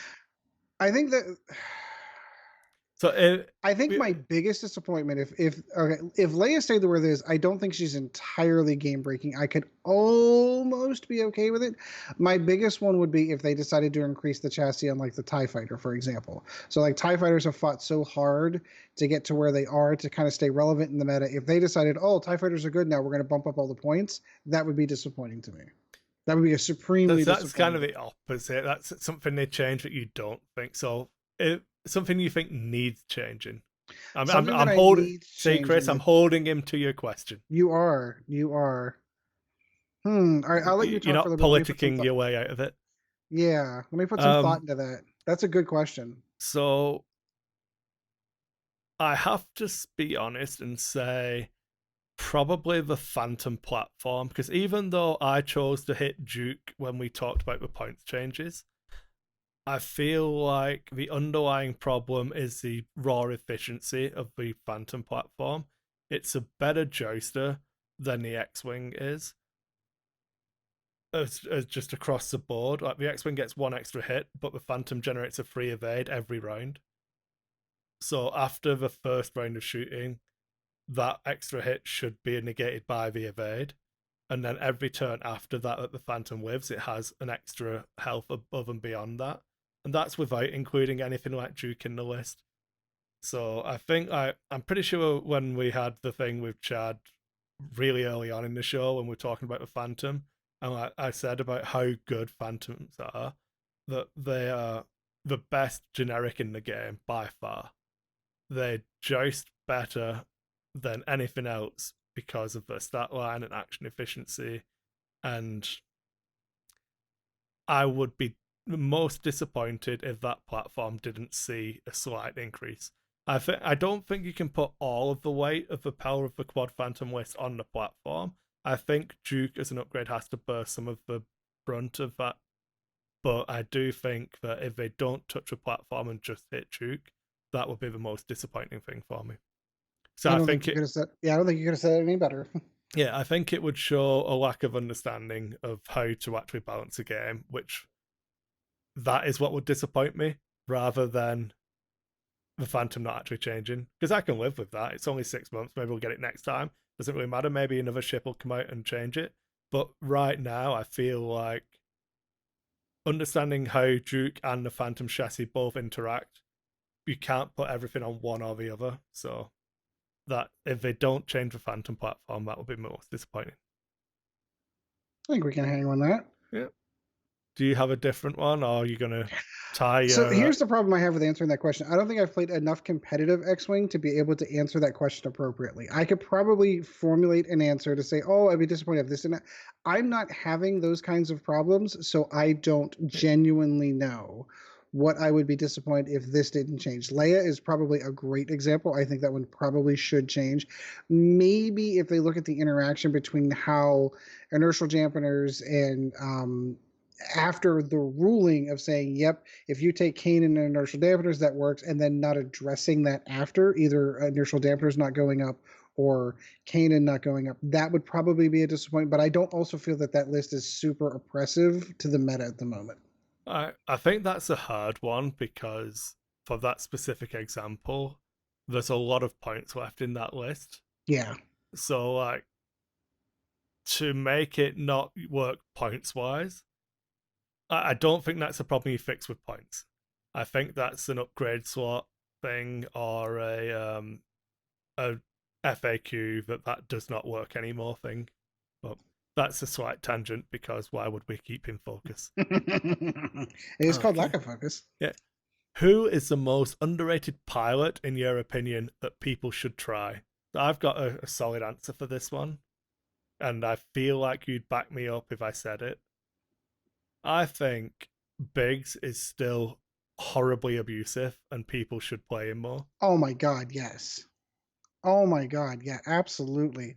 Because it was one of those things, even whenever playing the game in the chat, it's like, oh, well, that's just so much worse than it is. I'm like, yeah, but it's that key one that you're able to pull off. Oh, no, Wedge doesn't take that crit. Biggs takes it, and Biggs got shields. Yeah. Does nothing. It's like, because now people used to have to shoot Biggs, so they'd just kill him. And then he'd be dead because they had to shoot him. Now we don't have to. It's only one hit. It's only one hit, man. Just shoot someone else. It's okay. Yeah. It'll be all fine. Just yeah. You target Braylon. It's all right. Like, Braylon's good in the end game. You probably want to deal with him. Oh, Biggs will hold that crit. What's that? You want to shoot at Wedge? All right. Well, you got hit crit. Okay. Biggs will take the hit. Braylon will take the crit on the shields, and Wedge is still undamaged. Do you still want to shoot Wedge again? Or do you now want to shoot at something else that you didn't target lock because you were going to put all your shots into Wedge? I think Biggs gets worse if you had the points to be able to get some of the shield regeneration like R2D2 on it, like then it would be like super oppressive. So I hate to say this because again I'm running it in 2 of my squads. I'm running regen. but R2 Astromech probably needs to go up a little bit. I mean, Yeah, like even the generic one on Biggs. I mean, how many uh, points is that? That's only 4, I think. 4 points for an R2. I've got the points. I could run that in my list now. Yeah. So I wouldn't put it on That's Biggs. I'd put it on. dirty. I would put it on Wedge because then. So I would, if you can, I would run Selfless on Braylon, leave Biggs naked, and regen on Wedge. Because then when they shoot Wedge, okay, you got 3 hits. Braylon will hold a crit, Biggs will hold a hit, and Wedge will take one. Hope he doesn't regen that. Yep. And it just forces Wedge through into the end game. But there you go. So Rebel Beef, as boring as it is even worse if you put Biggs in there. So when they nerf when they make Cassian more expensive and Braylon more expensive, Yep. Biggs. You heard it here first, folks. I'm already Selfless set. and Biggs. Whoa. I'm already set. I'm already running it, and I've got enough points that depending on how much they go, I can still survive. That's why I was sort of not disappointed that I didn't own the Ewing, because I didn't want to get used to the list for something that I know that I genuinely believe they're going to bump Leia up enough to the point that it's not going to be playable. Yeah. Okay, so next we have John Wilder. What is the most unnecessarily complicated rules interaction in X-Wing 2.0? Ooh. I find this one really difficult actually because I've spent obviously a lot of time working with the rules because I've done the rules question group on Facebook I started and helping out with the community rules judging and running all the events that I run. I think that if you dump everything from 1.0 and treat this X-Wing as a new game, that it's actually really clean. I suppose um, the end phase could do with tidying up um, the interactions with when ships die at the end of the initiative step needs fixing because if you run over a rock and die, do I have to wait until all of the other ships move? Is it an initiative step in activation or only in the engagement phase?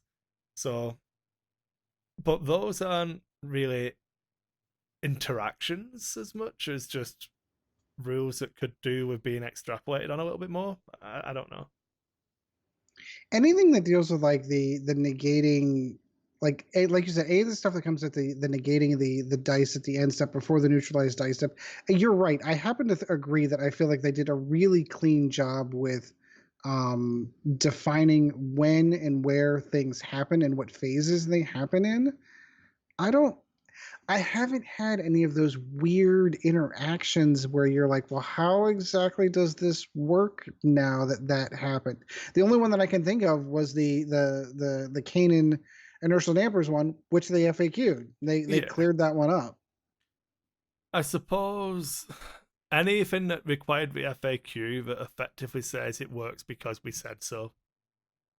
It does have a second part of his question of what do you hope to see in Epic? Oh boy. Okay. And we're Remember, off to the you've got a hard stop, and we do have more questions. So Okay. I'll try to get this out as briefly as possible. I want to see Epic playable competitively. If we want to see the one thing that I want to see come out of Epic more than anything else, Epic was, and again, I know I was draw back to my roots on this one. Epic was Warhammer 40k Apocalypse, never meant or designed to be competitive in any way, shape, or form. They never paid much, if any, attention to it as far as FAQ wise, price support wise, anything. It was just kind of there, like, hey, look, you've got this cool CR90. Go have fun with it, because I don't think they ever adjusted anything or FAQ'd anything that came out of that period. None of the hard points, nothing ever got touched. It was almost an afterthought to X-Wing, period. It's your vehicle to get your C-3PO. Here's your vehicle to get Palpatine. Beyond that, that's it. You never got to see them in. I want to see those ships in play, and in order to do that, you need to take the game seriously. And if you take the game seriously and you take Epic to be a competitive game, just like they're pointing out standard X-Wing at 200 points, if they did a 400 or even 500 point Epic games and treated it like its own game, treated it competitively, That's the thing I want to see the most. If the CR90 is underpointed and not getting enough play in the epic competitive realm, drop the points. If the hard points are too or not working well, drop the points there. Add the points there. Ooh, that one combination of this crew here. Do all of the same things that you are currently doing with the great game of X-Wing now with that. Don't just let them collect dust on a shelf. Let people play with their toys, and the only way to do that is to make people want to play with their toys. Okay, so mine's a very more concise answer than that. I want to see squadron cards. Ooh, that would be cool too. I want to be able to feel Black Squadron. Like if you take Vader and 3 Black Squadron ties, you get this benefit. Or if you take Wedge and some Red Squadron pilots, you get this benefit. So do a squadron card. I don't know. Be Like cool. rogue, like you can have a Yeah. rogue squadron card. Yeah, I could Yeah, you absolutely could do see a it. Red Squadron, do a Rogue. So if you take, like, even have, if you do, okay, this is like, no, you've said Rogue Squadron, but you could do, if you field Wedge, Luke, and a Red Squadron pilot, the Red Squadron becomes Wes Jansen. Ooh, there you And go. so the Wes's ability is written onto a squadron card, and you get the Red Squadron pilot just does that thing. Sort of similar to how they fly in Armada almost. Like you don't buy one X-wing, you buy 3 and they come in this with this particular configuration. Yeah, I Yeah, could see that all of them in the group get this one benefit. yeah, Totally could see that. yeah. Seems cool. Okay, Harrison Sharp. I'm hearing that points will be out tomorrow. Yeah. Yep.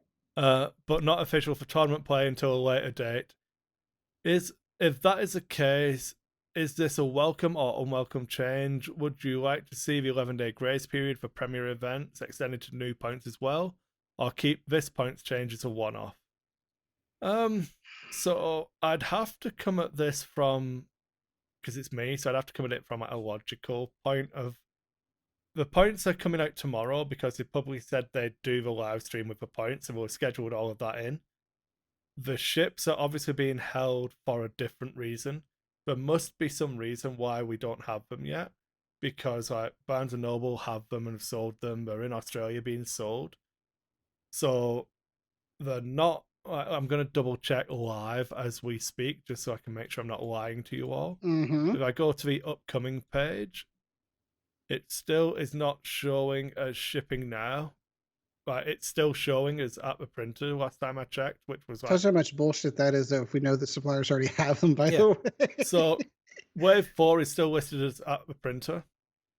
So there's obviously something wrong somewhere, whether it's a tariff thing from them coming through a port, or I've heard stories from people saying, oh, the quality control wasn't good enough on some of them. They had to send them back. I mean, if that's the case, we're really screwed.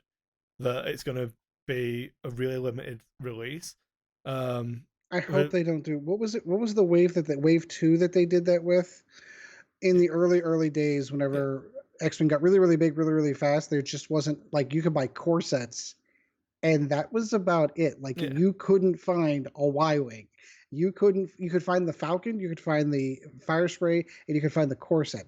And then any of the other individuals, it was impossible to find them yeah. anywhere. And like, so I don't feel like anything needs to change from the norm, but I don't think this situation is the norm. So I don't know that it's an unwelcome change or a welcome one. I think it's just the situation we're in. I don't like blame anyone for it. I mean, I was joking on the FFG Twitter or Facebook page. I was like, "Oh, can you let us know when we'll be able to buy them from someone that isn't Barnes and Noble?" Oh, but on second thought, just keep them until July. I spent all my money on Keyforge this month, so like, you know, whatever. It doesn't really matter to me. As long as like we'll get them. I would rather a points change happen on time because that affects the greater game of X-Wing. Yes, agreed. I believe that you wouldn't want to put them into effect until people have Wave 4 because there will obviously, well, I say obviously, but maybe it's not obvious, but you'd expect that there will be interactions which are pointed around the new ships. Yeah, so So once they get released to the wild, you kind of need to adjust for that. Yeah, no, I agree with that. yeah, so for example, if if Duke does go up to 7 points, but the Phantom platform also goes up, so the Duke change wasn't needed, people might complain. But then it might actually be that Duke change was needed because the N1 with Duke spam is really good, but you don't see that until you have the N1 in your hand as well. So Yeah, I almost feel like it's an interesting way that you describe that. I almost feel like the two things are virtually separate yeah, because, as you said before, like the points are the overall game. There's still an active, live, vibrant game going on that doesn't currently have Wave 4 in it. So while releasing Wave 4 does make some of those changes, there are other specific changes that need to correct the meta that still need to happen, yeah, regardless of those ships entering the meta or not. yeah. So that's all the questions from the Facebook page, but we did get questions sent in through email and Facebook Messenger as Woohoo! well. The people are like all Holy over it this cow! time. So we have Tim. He says, "Hi, Kris." Because apparently I'm the only one who answers the messages. I mean, it's not wrong, but He's not wrong. He's not wrong. um, loving the podcast. Wanted to Oh, let thank you you. know that I appreciate all the hard work you guys do for our community. There's a question in here somewhere, I promise. In fact, here's a question. I would be intrigued to hear your thoughts on: do you think FFG costs ships and upgrades in order to push certain aspects of the game, or they are actually trying to make it a fair and balanced competitive experience? And then he gives an example of, i.e., dropping Leia from 8 points to 2 points. Was this to prove that she is good and that you should play her even at more points? So you entice people in with a reduction, and then when she goes back up to 6, people realize that she's good, so we'll pay 6 now. But at 8, she wasn't going to see play because people weren't going to take that chance. So, I see his argument. I see where he's going.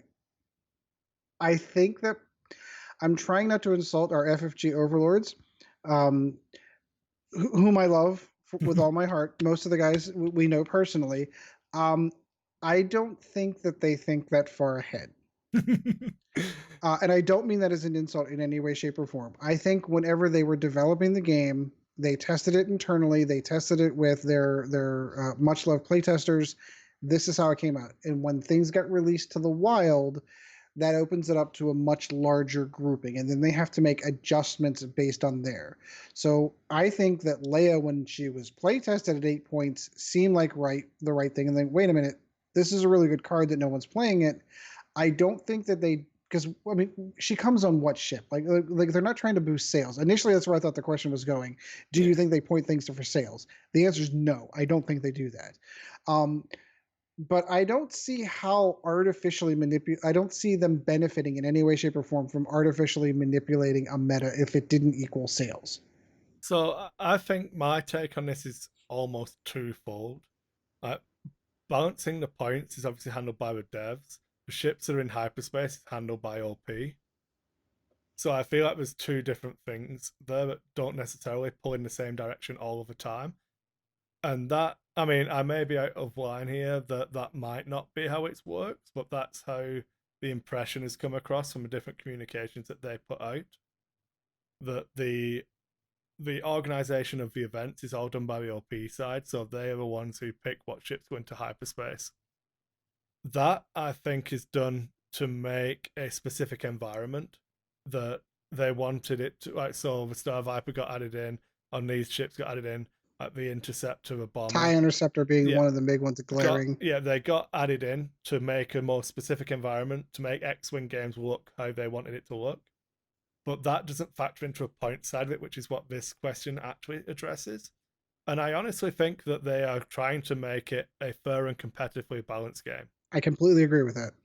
But again, the way the error correction works, so I'm going to talk about it from the system I used to work on the aircraft was called CSAS, which was Command Stability Augmentation System, and SPILS, which was Spin Intervention and Prevention, something like that. So basically, these two systems both have like computers and flying controls, and it takes all of the Peter static inputs in for all of the turbulence that you experience, and then makes the plane fly in such a way that it flies smooth, even though it's wobbling. So it wobbles the opposite way in which it thinks it's going to wobble through the turbulence. So you actually fly in a straight line. Yep, makes That sense. works through a feedback loop in error correction. So if you think of a sinusoidal wave and you have a graph, you have a peak, which we're going to take Leia for example. Leia's peak is 8 points. So if she goes down to 2, that might be the trough, that she's undercosted at 2, overcosted at 8.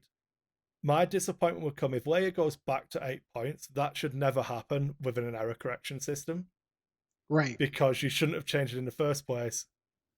So she shouldn't go to 8. She might go to 7, and then she might drop to 3, and then 6, and then 4, and then finish at 5.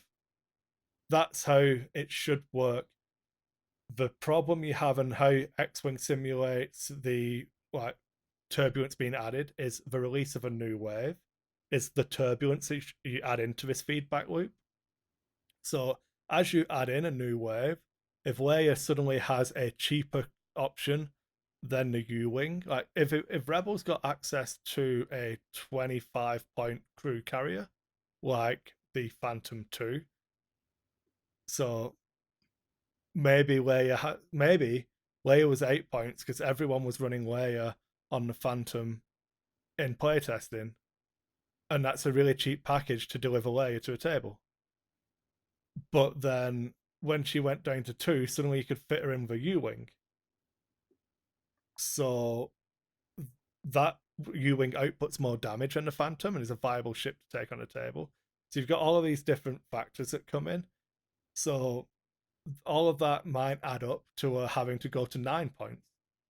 If everything else in the faction changes, Leia might be good value at 9 points, where she wasn't good value at 8 before. If that Yeah, because makes it's any different. sense at all. No, it makes perfect sense to me. I Yeah. totally understand where you're going. Ideally, you want that wave factor to go out to a flat line, and that's where you've got the points just right. That's Yeah. one of the beautiful things about second edition is they have that wiggle room to autocorrect and adjust, but in smaller and smaller increments to the point that everything's flying level. So I think the keys to this is obviously that were there no other waves ever released, I feel like this points change X-Wing would be almost perfect. Mm-hmm. But we've had 4 waves before this points change. We've had one, and then we've had other waves released since then, and then we're going to have more waves all the time. So all of that's going to factor in, and as Ed was saying, stuff needs to hit the wild to get perfectly tested and everything like that. So I feel like X-Wing will only get better balanced over time, in my opinion. But it doesn't mean it will be perfectly balanced this time. Right. There will always be something in the meta now that you feel is either overcosted or undercosted. But the vast majority of the game, over the longer lifespan, will get closer and closer to whatever that perfect point range is. Yeah. And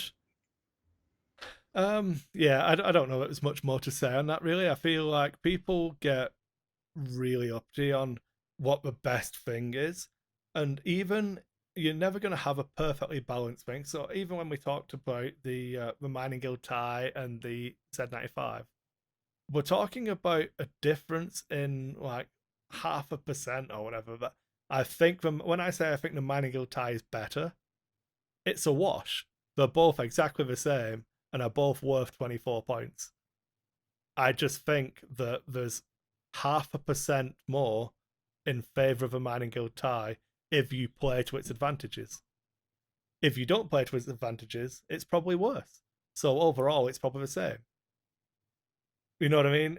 Yep. Yep. No, I agree completely. Once you get to that level, there will still be a better option than something else, and that's okay. Oh, I know. Yeah, no, fair answer. Fair answer. Okay, we've got 2 more, and then I can let you go. So we have a question from Bruno La Vigiera. I think that's right, Bruno. Sorry if I've butchered your surname there. He is the host of Millennium Condor. He does the Law Master quiz for X-Wing and is based out of Montreal. Hey Kris, a question for your next show. Any tips on how to set up a kill box without being too obvious? And then a follow-up part of the question. Also, when are you coming east to Montreal so I can give you back some of the hospitality he's shown when he was here with his wife? Aww. Maybe in next year once Evie's a little bit older, Bruno will try and come out. So we do want to go out and see Montreal and Quebec, but it's hard. You want him to come and Quebec's play? beautiful. Yeah. Love Quebec. No, we'll try. So kill boxes. I'll do mine first. I'll let you talk on the other one. So, I think if you're trying to set up a kill box for, it depends more about what your opponent's flying. So if they're flying aces and you're trying to trap a specific ace, I think you are going to telegraph that. So I think you have to look at setting up kill boxes in a position that something is likely to be in, rather than committing to a specific ship. If that kind of trying works. to force them into a particular corner. Yeah, like I think if you watch some of mine and Ed's games, we talk about it as we're playing, and like we can maybe do an in focus video on kill boxes and stuff. Yeah, just watch just watch Chris put me into a kill box every time we play. Yeah.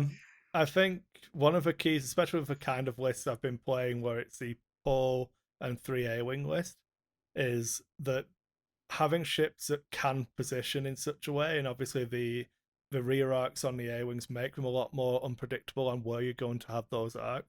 So a ship that looks like it's going to turn out is still turning out, but is also participating in kill box. So there's that kind of stuff. But I think it definitely needs more video answer. Yeah, I think that's a difficult question to answer in an audio format. The only thing that I can think on adding into that is move small. Yeah. Because it does give you a wider range for setting up a much bigger kill box. Now, granted, you're hitting at range 2 to 3 as opposed to 1 and 2. I mean, ideally, the ideal kill box is everything at range 1, and you're throwing your maximum amount of dice at the same time. However, moving small allows you to only move those arcs 45 degrees, but you're also covering a much wider area of the playing field to be able to hit the ship that you're trying to tag down. There's also you can kite ships into going in direction. Like there's a high priority target that you can pull through, and as you're pulling it through, everything else is kind of slightly turning down to catch that area in. So you have someone that's trying to pull them through. The other is the push, and pushing them into a corner where they can't get out of it. There's also telling your opponent you don't believe them. So if you watch the game against Ed when I was running my Pole and 3A wings against his Han and Jake list, Ed put Jake in a position where I was like, he could dial a way out of this, but I don't think he's going to. I think he's going to assume that I'm not going to commit hard. So I'm just going to say I don't believe him, go 4 forwards with everyone, and then if Jake gets past me, it's not a big deal. But if he doesn't, it's in a kill box. So just tell your opponent you don't believe them, and it's fine. Yep. And that's exactly what happened. I was trying to fly Jake on the outside. I figured I'd blow past him and get behind him, and it took 1 turn. That was it. One turn of being in range, and that was it. Jake was gone. Yeah. And then we do have a final email. This one came through email, obviously, that's why I said that. And this one's from Peter again. He says, "Hey, dude, having another great episode this week. So we sent this after last week's show. Oh, thank you. While you were talking to Ed about choice of a faction to run for the next 6 weeks, it reminded him of an old UK podcast for X-Wing 1.0 that's not around anymore. They did something similar in that I thought you might find interesting. Once a month, they would build a list on Earth for each host to use, and then for each host using ships that are unused, and then they would fly as much as they could and give a report on the ship/list and how it needed fixing the next month. So that's not a bad idea. So I think we actually spoke about doing something like this on the early episodes when we're all going to try and hit Basel about. I think we should still revisit that idea. Yeah. By the way, yeah, it's waiting for Chad and Sean to be healthy. I think we can still do it and play our games, but trying to when we did those listener lists and stuff, I actually ran a couple of them and stuff like that. So yeah, I think there's definitely a thing of especially doing something with a specific list, like put a poll up on the Facebook group, get people to pick a specific ship they'd like to see us build a list around, all going away building our own list, talking about them on air, and then playing them. Not even necessarily against each other, but like each one of us trying to get games in with that list against a variety of different things and see how it feels. Yeah, no, I'm on board with that. Could I think be, that's a good idea. I yeah, think once we get our full cast back up and healthy and back on the air, I think I would like to still revisit the steel cage challenge of all of us playing against each other on Vassal to see how we do. Like everyone plays everyone at least once and see what the final records are. I think that would be a lot of fun. yeah, I think so. Okay, and that's all of our questions. So Woohoo! And I can look down and say, "Hey, Kris, don't we have some housekeeping we got to do before we close out the show?" yeah, we've got time. I can fit this in. You So can. thanks for listening, everyone. Again, thanks for all of your support. We do really appreciate it. You can check us out on our Patreon, which is Lack of Focus on Patreon. As we said earlier in the episode, all of the proceeds from this episode are going to be going on to a charity, the winner of our points change competition guesses. I'm So if you'd like to get 1-0 involved with so that, far, Kris. 1-0. you are undefeated in the Undefeated. points change guessing. Um, so if you want to be involved in that, feel free to shoot me. If you miss it because obviously it's so close and want to donate, shoot me a message when you sign up for Patreon saying, "Look, I'd like this to go to a charity, and I'll make sure it's all accounted for, seeing as it's such a small window." And yeah, that's awesome. We do appreciate all the support. We've been creeping up and getting bigger and bigger for the Patreon, so that's been nice. I think we're at the point now where it actually pays for the extra hosting we set up just for it. Um, I did set up as extra housekeeping. The Dice Hate website is back up and running. Yeah, you Uh, put some work into that. yeah, so that's gonna be extra expenses. I think that's $300 a year for that site, but we're gonna try and make sure we get some use out of it. I'm gonna force Ed to make some content for I volunteered. maybe do some Magic the Gathering content on there, but it's not just X-Wing. I've got Travis's beatdown article. I'm going to be reaching out to people and all these articles that keep popping up as Google documents. I'm going to see if they're happy for me to actually host them on a proper professional looking, in theory, hopefully, touch wood, website and go from there. And hopefully I'll be creating more content myself for it. I'm going to revisit my old Swarm Tactics articles and rewrite those for second edition. They were really popular when they were on Bell of Lost Souls in first edition. So make sure you check out that website, and any feedback I would really appreciate from you guys on that. You can find us on Facebook, which is Lack of Focus Podcast on Facebook. And we have an email address, which is lackoffocuspodcast@gmail.com. And you can shoot us messages on Facebook. You can follow me on Twitter for Dice 8 Kris. You can follow me on Instagram at Dice 8 Kris and message me on there, and it'll all be fine. And you can watch Ed's YouTube channel so I can stop talking for a minute as he takes over. Yeah, if you are interested, if you are any remotely closely interested in Magic the Gathering Arena at all, I of course have my own YouTube channel that is Old Guy Gaming, and that you can find that on YouTube. I'm actually, if you go to Old Guy Gaming, and I am the first one. I don't know how I pulled it off, but there are a few other Old Guy Gamings out there on YouTube. I am the #1 returned result. I am so proud of that. So yeah, I usually do about 3 videos a week. I'm in the middle of doing my beginner series for people that have never touched Arena before. So if you are so inclined and interested, go ahead and give that a check out. I'd appreciate it. I'm almost up to 400 subscribers. Almost up to 400 subs. You're I flying. You're gonna am. overtake me soon. Well, what was interesting to me, and I was talking to this conversation with my son, like I started the channel in September. It took from September until May to get to 300 subscribers. By the end of June, I'm going to have 400 subscribers.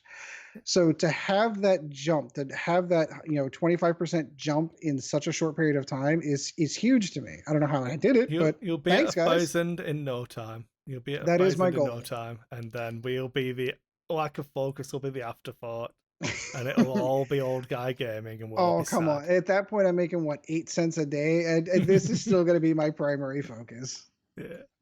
Okay, I think that's everything. I probably missed something, and I apologize, but hey ho. Excellent. All right, guys, I want to thank you again, as always, for joining us. I think for the next foreseeable future, we do have a couple of fallen comrades who are kind of on the heel. So it might just be Kris and I for the next couple of episodes. So if you have things that you want to talk about, we would love additional help in content. If you have a list you want to review, anything along those lines, we always don't get me wrong. I love talking to Kris. I can talk to Kris all day long, but obviously with just the two of us, it kind of shortens up the episodes a bit because there's only two bantering ideas back and forth. Still hitting 2 hours. It's not exactly shorter. Holy crap, I didn't even notice that. Okay, so yeah, I do have a hard stop on this one, so I do appreciate it, guys. We shall see you next episode, and as always, guys, fly casual. Thank you once again for joining the Lack of Focus X-Wing podcast. Check out Dice Hate Productions for all the latest episodes, and we'll be looking forward to seeing you again next episode.